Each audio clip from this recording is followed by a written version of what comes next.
Magandang gabi po sa bawat isa at higit sa lahat sa ating dakilang Diyos na buhay.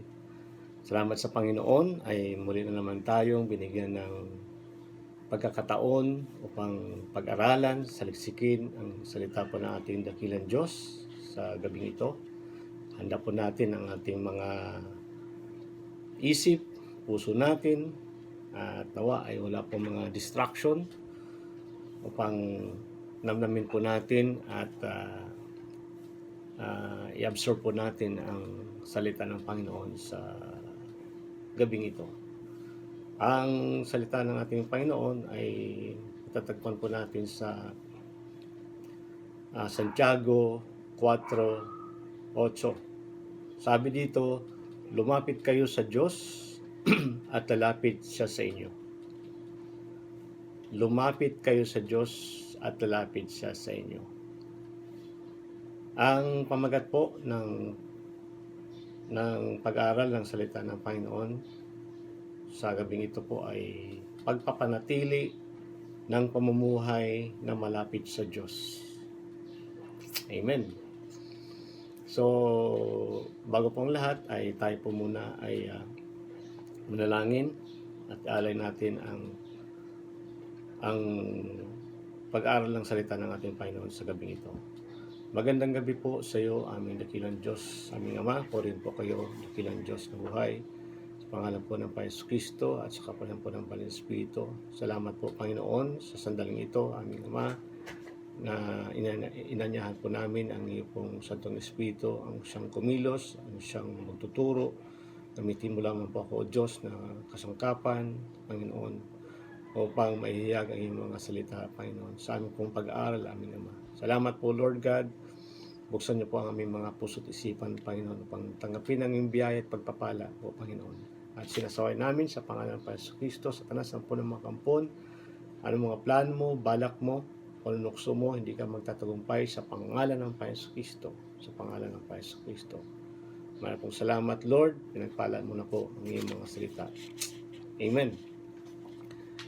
So muli ay ang pamagat po ng Panginoon sa kanyang mga salita ay pagpapanatili ng pamumuhay na malapit sa Diyos. Paano po ba natin panatilihin ang ating pamumuhay na malapit sa Diyos? No?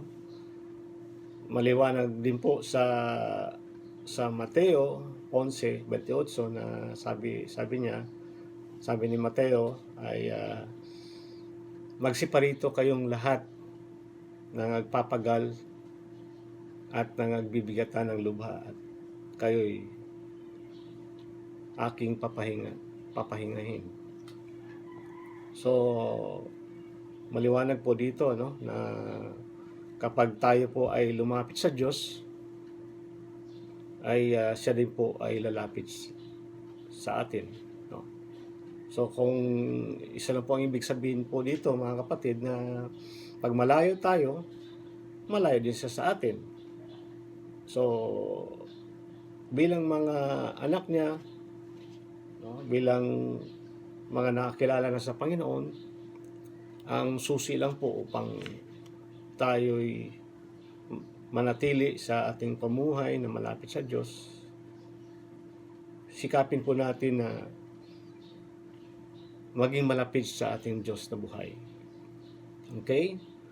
So, halos lahat sa atin ay minsan sa ating buhay ay nagpasyang mamuhay ng malapit sa Diyos at gawin siyang una sa ating buhay.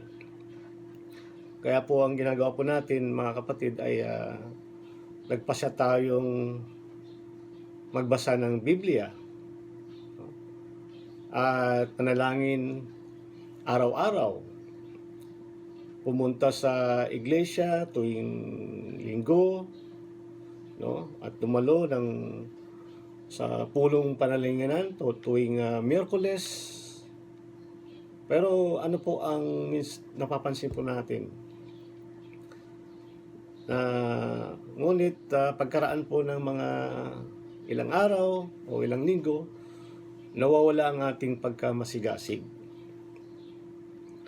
Unti-unti tayong lumulubog sa pagkabagot sa pang-araw-araw na gawain. Para bang malayo ang Diyos. Ang ating pagbabasa ng Biblia at panalangin ay para bang tungkulin na, no? At hindi isang kasiyahan. Ano ang nangyari sa pangakong mamuhay ng malapit sa Diyos? So, alam ko na naniwala kayo na ang susi sa pagpapanatili ng pamumuhay na malapit sa Diyos ay hindi sa walang palyang pagsunod sa talaan ng mga dapat at hindi dapat gawin, no? Kundi ang pagkakabatid na ang Diyos ay isang persona. Kapag sinabi natin ang Diyos ay isang persona, ay nangangahulugan ito na hindi siya isang puwersa o isang sistema lang, kundi siya ay may karunungan, no? May kapangyarihan at pag-ibig na walang hanggan. Siya ay nagmamahal sa atin at nagipag-ugnayan siya sa atin. Kaya dapat na patuloy tayong lumapit sa Kanya. Nasa atin ang pangako ng Diyos na kapag lumapit tayo sa Kanya, lalapit siya sa atin. Kikita po natin yan sa Santiago 4:8. So, sa katotohanan, mga kapatid, makakalapit na tayo ngayon sa Kanya. Kalimutan natin ang ibang bagay. Siya lamang ang tingnan, isipin, no? At isipin natin na nakatayo tayo sa harap ng Diyos. Ano ang mga naisip mo? Ano ang mga naramdaman mo? Paano tayo tumutugon sa Kanya? So, una-una po ay yung sa presensya ng Diyos, no? Tumutugon tayo sa Kanya sa presensya ng unang-una po ay ang Diyos ay banal. Amen? So, batid natin agad na hindi tayo makakatayo sa Kanyang harapan dahil tayo'y makasalanan. Tulad ni Esaias, no? Alam natin po, no, sa Isaiah 6 verse 5, no? Sabi dito, kawawa ako, marumi ang aking labi, at naninirahan sa piling ng mga taong marurumi rin ang labi. Mapapahamak ako pagkat ako'y isang makasalanang nakakita kay Yahweh, ang makapangyarihang hari. So, kung papansinin po natin dito, mga kapatid, na kahit nadarama ni Isaias na tulad siya ng maraming basahan sa harap ng Diyos, kinilala niya ang Diyos na personal na Diyos, no? Kahit na tayo ay inatulan na sa Kanyang harapan, ang banal na Diyos ay mabilis ding pong ginagawa? Mabilis po ang ating Diyos po ay mabilis po siyang magpatawad, no? Kaya maipapahayag natin sa Kanya ang ating mga kasalanan at patatanggap natin ang Kanyang kapatawaran. Diba? Sabi nga sa 1 John 1:9, if we confess our sins, no, He is faithful and just to forgive us and cleanse us all our unrighteousness. No? So, dahil ang Diyos ay nagpapatawad, ang Diyos ay banal, ang Diyos ay nagmamahal, ay mabilis po siyang magpatawad, no, mga kapatid. So, sandali po natin pong pag-isipan ito, no? So, ano-ano ang mga bagay na dapat kong talikuran, no? Ano-ano ang mga hakbang na dapat kong gawin upang hindi ko na muling magawa ang kasalanan 'yon. No?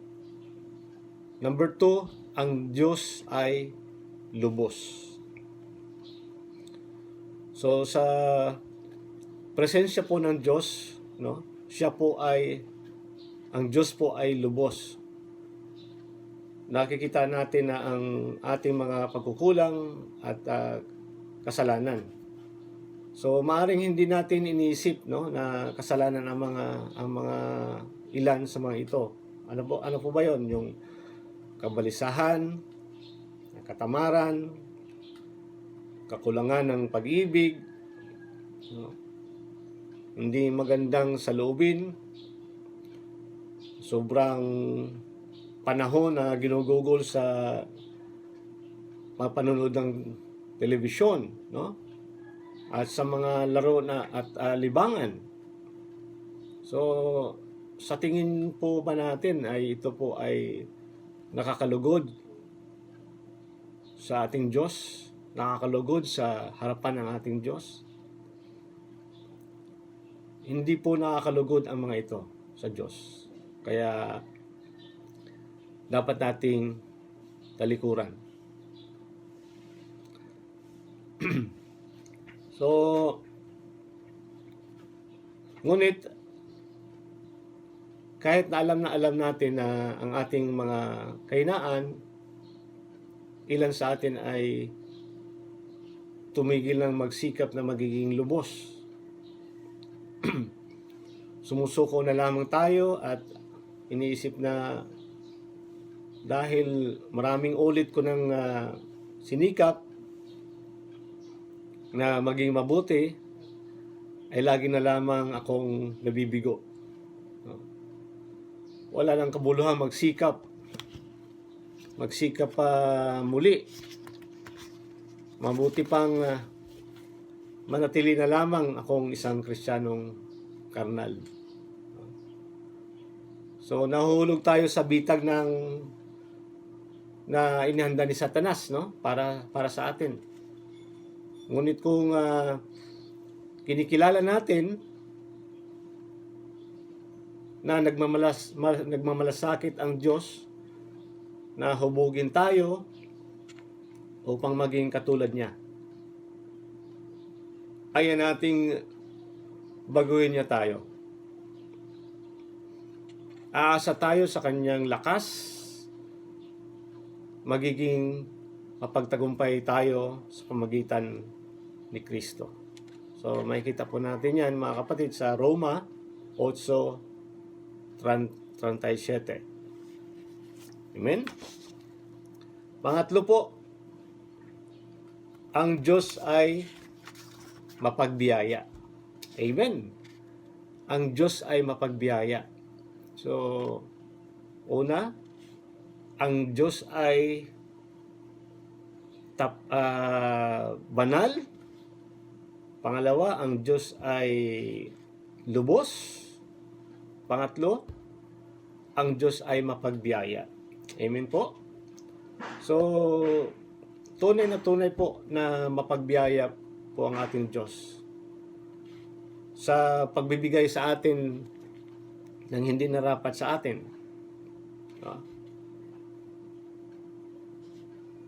Ngunit marami sa atin ang namumuhay ng magkakaiba, no? Magkakaiba ang itsura. So, laging inisip ang ating mga kahinaan. Laging inisip ang ating mga problema o ikinagalit ang kabutihan ng Diyos sa iba. Hindi tayo makakaasang lumago bilang mga Kristiyano kung hindi natin pinasasalamatan, hindi tayo naging grateful, ano man meron tayo, no? Hindi tayo nagiging pasalamat araw-araw sa Diyos. Kailangan po natin, no, kung ano man po yung mga dumarating sa buhay natin, na nandiyan po, normal po yung mga pagsubok, mga problema na dinadala, pasalamatan pa rin natin ang ating Diyos, no? Wag po tayong magtampo, no? Dahil ang biyaya po ng ating Diyos ay malawak, no? Okay, so kaya nga po sa ginagawa po nating panalangin, no, na lagi nating pasalamatan ng Panginoon. Ano man yung mga naging accomplishment po natin sa araw-araw ng ating buhay, sa ating paglilingkod, sa ating mga anak buhay. Pasalamatan natin ang Panginoon. May mga challenges man sa buhay natin, ay nararapat lamang na magpasalamat tayo sa Kanya araw-araw. So, atin pong pag-isipan po ito, mga kapatid, no? Ano ang karaniwang saloobin ko? So, mapagpasalamat ba ako o mareklamo? Ang biyaya ng Diyos o ang aking mga problema ba, ang aking pinagtutuunan ng pansin? Madalas ba na pinupuna ko ang iba o hinangaan ko sila at sinasabi ko sa kanila ang aking nadarama? Pang-apat po ay ang Diyos ay pag-ibig. Amen po. Okay, so ang Diyos ay banal, ang Diyos ay lubos, ang Diyos ay mapagbiyaya, at pang-apat po, ang Diyos ay pag-ibig. So, likas sa Diyos na ang umibig. Amen po. Kahit po tayo ay may maraming pagkukulang, ay naroon pa rin po ang pag-ibig po ng ating Diyos. Sabi sa Roma 5:8, ngunit ipinadama ng Diyos ang kanyang pag-ibig sa atin nang mamatay si Kristo para sa atin noong tayo'y makasalanan pa. So, kapag lumapit tayo sa Diyos, napupuspos tayo ng kanyang pag-ibig. Habang pinag-isipan natin kung paano niya tayo iniibig, lalo tayong namamangha, no? Kung paano yun nangyari. Tumutugon tayo sa kanyang pag-ibig sa pamagitan ng pagsunod sa kanyang mga utos. Juan 14:15, sa pagmamahal sa iba, no? 1 John 4:7, sa pagtulong sa iba na maunawaan ang Biblia. Kaya nga po, no, ginagawa po natin yung pag-aaral ng salita ng Panginoon, no? At ito po ay lagi po nating ginagawa. Kaya nga po mayroon tayong mga pag-aaral ng salita tuwing Miyerkules, no? At maging sa ating pong sarili, mga individual po natin, tayo po ay nag-aaral ng salita ng Panginoon. John 1:21-15-17, no? Sa pagmamalasakit sa nangangailangan, Mateo 25:35 hanggang 40. Diba? So, lalo na ngayon, mga kapatid, na marami po tayo mga kababayan, marami po tayong mga kapatid no, na sa Visayas, lalo sa Visayas, no, Mindanao, na nasalanta ng bagyo. So hindi po tayo magpapabaya, no? So nandiyan po ang nakahanda po ang ating mga puso, no? Ating automatic po yan na tayo po ay talagang tumutulong, no? Okay? So makikita natin yan, no? Yung sa pagmamalasakit natin yan sa mga nangangailangan. At hindi lamang yan, sa iba pa po, no? Pinaglingkuran natin siya sa pamamagitan ng pagtulong pisikal, no? Pagtulong emosyonal at espiritual sa pangailangan ng iba, no? Isa ito sa maraming paraan na inaalay natin bilang buhay na handog sa ating mga sarili sa Kanya. So, Roma 12:1. So, tingnan din po natin ito, pag-isipan po natin sa kung gaano ko kamahal ang Diyos, no? Higit ko bang mahal ang aking sarili kaysa Kanya? Sa ano-anong mga paraan ipinakikita ko ang aking pag-ibig sa Diyos at sa ibang tao?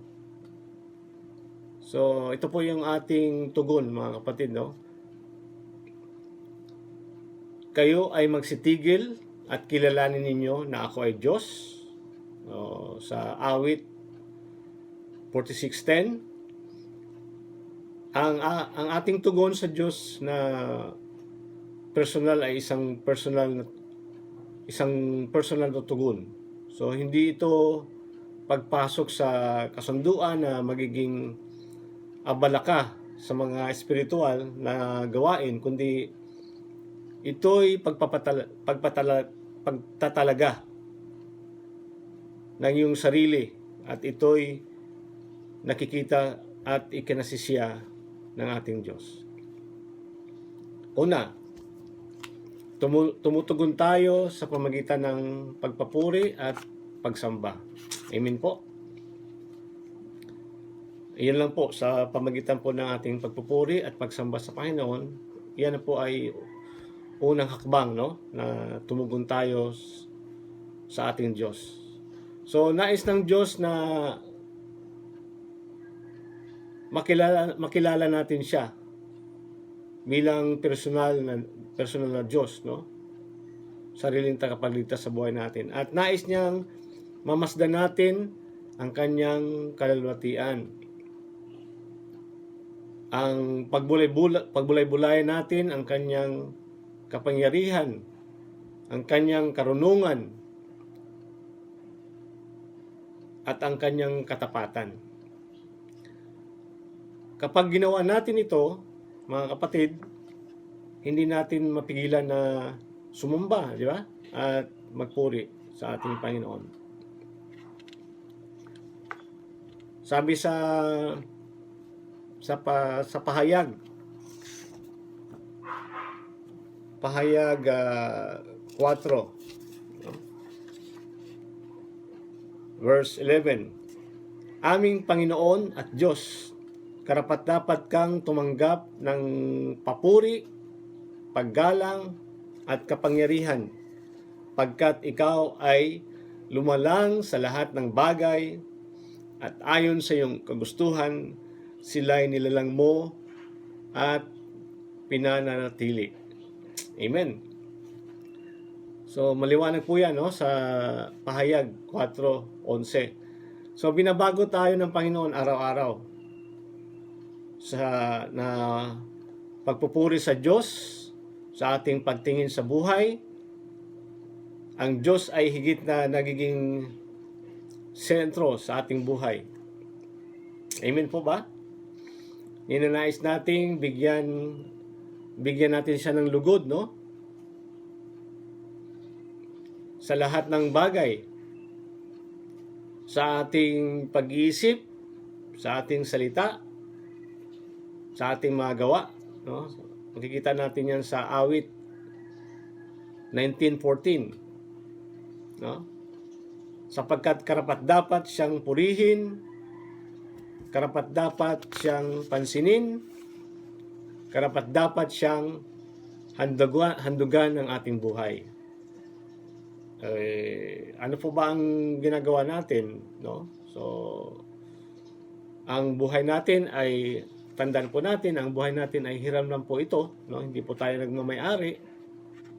At salamat sa Panginoon dahil tayo po ay marami po mga ginagamit ang Panginoon upang tayo ay makakilala, makalapit sa ating Diyos. So, wala na po tayong ibang dapat gawin kundi ihandog po natin ang ating buhay sa ating Panginoon. No? So, magugol tayo ngayon ng panahon na hindi lamang siya purihin, paglingkuran, kundi sambahin natin siya. Pangalawa po, no? Tumutugon tayo sa pamamagitan ng pagnanais na makilala pa siya. So, purihin ang Panginoon, no? No, hindi po hinayaan ng Panginoon na yung pagkakilala natin sa Kanya na hanggang doon lang, no? Tinanggap natin siya, pero nais pa natin siyang kilalanin, no? Nais pa natin siyang lalo pa nating ilapit ang ating buhay sa Kanya para lumapit siya sa atin, no? So sa ating panimula, ipinahiwatig natin ng ang ating mga pananalangin, no? Yung pagpunta natin sa iglesia, pagbabasa natin sa kanyang mga salita, no?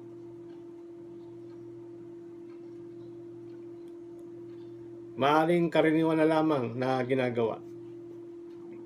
Ngunit kapag talagang nais nating makilala ang Diyos bilang personal na Diyos, sabik tayo makipag-usap, no, sa Kanya sa pamamagitan ng ating mga panalangin.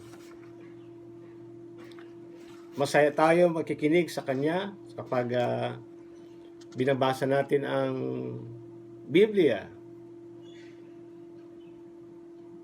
At ibang nakakatulong na mga aklat, no?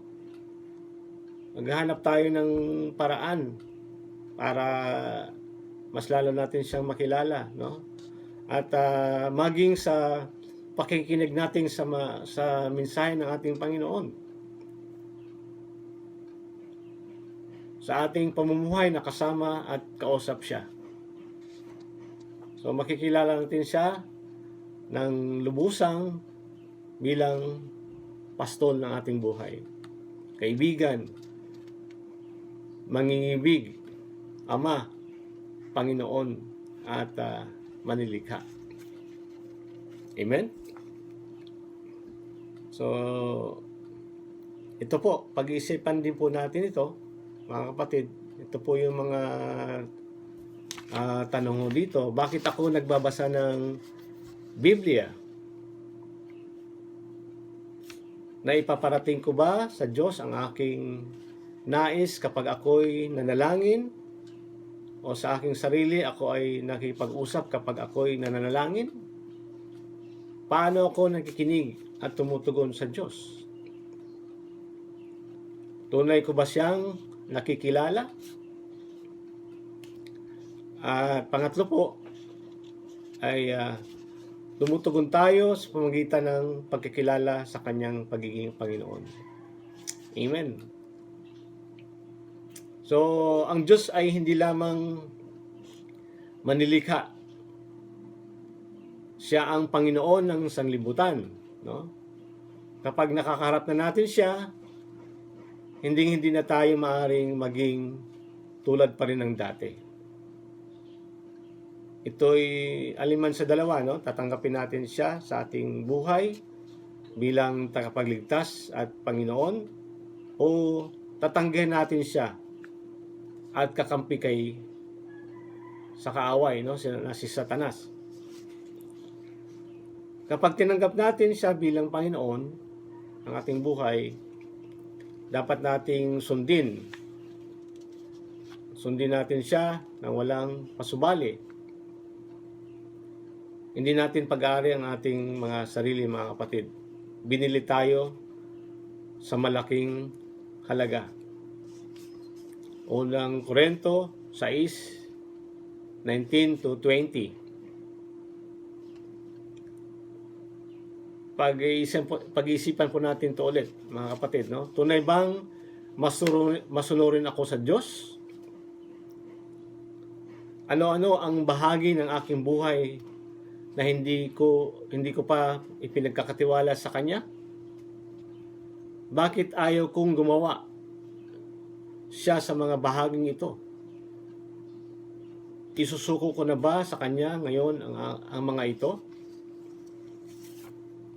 At ang pang-apat na tugon, no? Tumutugon tayo sa Kanyang buong persona.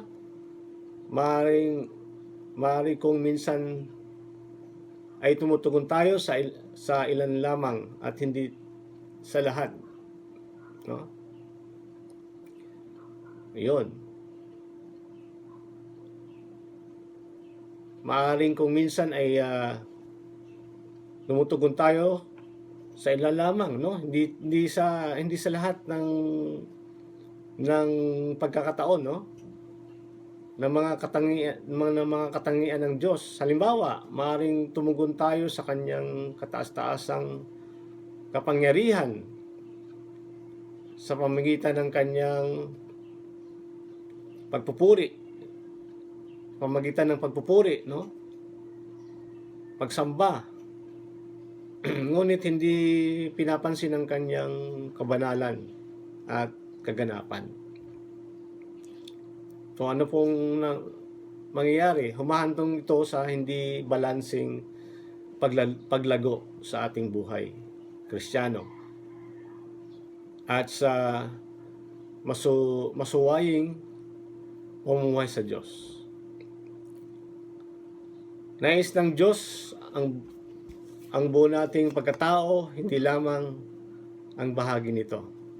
So hindi po hindi po yung parang weather lang yung ating pong pagtugon sa ating Panginoon, kundi yung buo nating pagkatao, no? So tingnan po natin ito, no? Ano-anong katangian ng Diyos ang hindi ko pa tinutugon? Bakit hindi ako makatugon sa mga ito?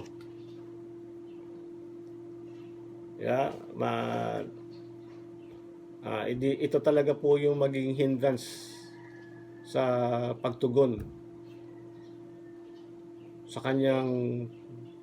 ating paglilingkod sa ating Panginoon, no? Maaaring may mga bagay pa na parang mas binigyan natin ng pansin pa yung ating sarili, no? Kaya hindi po tayo nakakatugon ng lubusan sa ating Diyos. So nagiging katulad tayo sa Diyos habang hinayaan natin siyang baguhin tayo araw-araw sa ating buhay. Kapag lalo nating isinusuko ang ating sarili natin, lalo tayong pupunuin ng banal na Espiritu. Sa gayon, may papakita natin ang bunga ng banal na Espiritu. Ano po ba yon? Yung pag-ibig, kagalakan, kapayapaan, katiyagaan, kabaitan, kabutihan, katapatan, kahinahunan, at pagpipigil sa sarili. Makikita po natin yan sa Galatia 5:22-23, no? So sandali po nating pag-isipan po, mga kapatid, no? Doon sa mga pinag-aralan po natin, no? i-review po natin yon muli, no? So, ano po ba yon, no? Ano po yung dati natin, ano po yung pag-iisipan po natin? Nasa aking bang buhay ang bungang ito ng Espiritu? Paano ito makikita sa aking pamilya? Paano ito makikita sa aking paaralan, sa trabaho, sa iglesia, at sa lipunan? No? Kaya narapat lang po na upang tayo po ay lalong mapalapit sa ating Panginoon, lalong mapalapit sa ating Diyos. Huwag po nating hayaan na kapag tayo ay lumayo sa Panginoon, malaya din po siya sa atin. Kaya nga, paliwanag po ang salita ng Panginoon, no? Kung atin pong saliksikin ang mga salita ng Panginoon, ay nandiyan po ang paraan upang tayo ay makasunod, no? Tayo ay makapanatili ang buhay natin sa ating Diyos. At sa kanyang biyaya ay makakasunod tayo sa kanyang banal na kalooban, no? So, atin lang pong i-review yung ating pong napag-aralan kanina, no? So, sa presensya ng Diyos, upang patuloy tayong manatili o mapalapit yung buhay natin sa ating Diyos. So, ano po 'yon, no? Ang Diyos ay banal. Yan po yung una, no? Pangalawa, ang Diyos ay lubos. Para tayong lalong makapanatili sa Panginoon, no? Ang pangatlo po,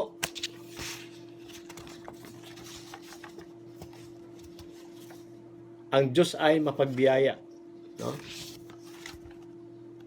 At ang pang-apat, ang Diyos ay pag-ibig.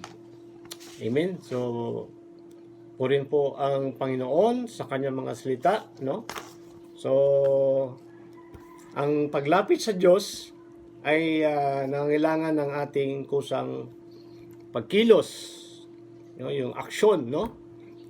Ngunit higit na mahalaga ang pagkakilala sa Diyos bilang personal na Diyos. So, kung tama po ang ating kaugnayan sa Kanya, nagiging makahulugan ang ating pagbabasa ng Biblia, yung ating mga pananalangin, pakikisama sa iba, at pagdalo sa iglesia. Naway maging malapit tayo araw-araw sa ating pamumuhay na kasama ang ating Diyos na buhay. Magandang gabi po sa bawat isa at higit sa lahat sa ating Diyos na buhay. Salamat po sa Panginoon.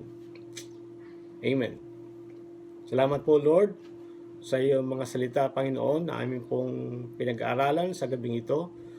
Tulungan niyo po kami, Panginoon, na patuloy na mapalapit sa inyo, ang aming buhay ay patuloy na mananatili sa iyo, Panginoon. Kaya salamat po, Lord, dahil nandyan po ang iyong mga salita. Patuloy po namin itong pinag-aaralan, aming Ama. Purihin kayo, Panginoon, dahil sa pamagitan ng mga salita ay patuloy din pong lumago ang aming mga pananampalataya, o Diyos. Salamat po, Lord God. Purihin kayo, Panginoon, sa ibang pagkakataon, aming Ama, na ilagay niyo po sa aming puso ang upang magiging hungry kami dakilang Diyos sa aming sa iyong mga salita po, Panginoon. Kaya salamat po, Lord God. Purihin po kayo, Panginoon, sa gabing ito na patuloy ka namin kasama. Lulati po sa iyo sa iyong banal na pangalan sa araw na ito, sa pangalan po ng Panginoon Kristo. Amen.